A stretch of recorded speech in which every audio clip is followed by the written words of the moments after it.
All right, so I'm going to quickly use the principle of quantum superposition to show us how to increase our odds. So what it is you have these orbs in quantum superposition and they're going through this box that's really a probability of outcomes. So what this is a probability measurement. This is the increasing of the odds. You have rough orbs and you have smooth orbs. If a rough orb goes in, this box, which is basically your mind, is going to sort it out between rough and smooth. If it comes in rough, it will go out rough. If you receive it in a rough way, you'll produce it in a rough way. If you receive in a smooth way, you'll produce in a smooth way. Out of the abundance of the heart, out of the abundance of the mouth, the heart speaks. Out of the abundance of the heart, the mouth speaks. So you got rough, rough, smooth, smooth. These are two type of thoughts: positive, negative, good, bad, and whatever have you. So supernatural position helps you to sort that out. So it kind of works like a dream catcher, so to speak. You have that, and then you have the idea that you can you can really increase how well something goes with what is called texture detection.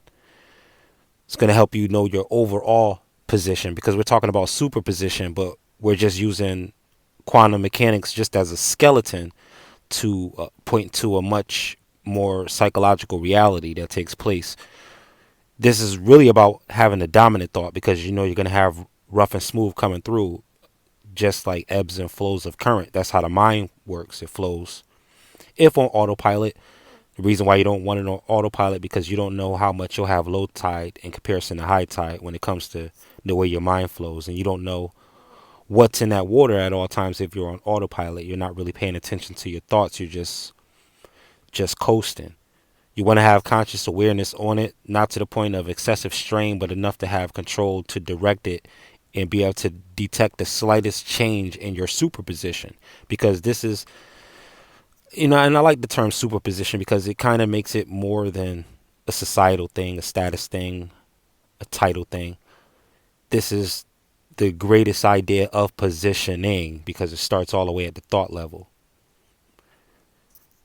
which would be called the particle. Particles can't be measured. Thoughts can't be either, but you can measure them by how you feel. You can detect the texture. It's just like stepping in a room and you know that the vibe is off or the vibe is wrong. You are detecting the texture of that particular box that you guys in. Some particles went in the party rough, some particles went in the party smooth. More particles are in the party that are rough if the vibe is rough. More particles are in the party that are smooth if the vibes are smooth. This is quantum superposition. And when you learn to make alliances and being able to read a room and read a situation quickly, these are the kind of principles that you want to be able to make practical. So that is just not all science dealing with molecules and subatomic particles and such, but you want to take the meaning of these and how these things function and just apply it to your everyday situation. So you know that things are being categorized, but you yourself, the mind, you have to be the sifter. You're like the first dream catcher. Your crown is like a dream catcher. You want to screen it. You want to filter what's what. That's what you want to do. And this will give your position some supremacy. It'll be not just a position, but a superposition.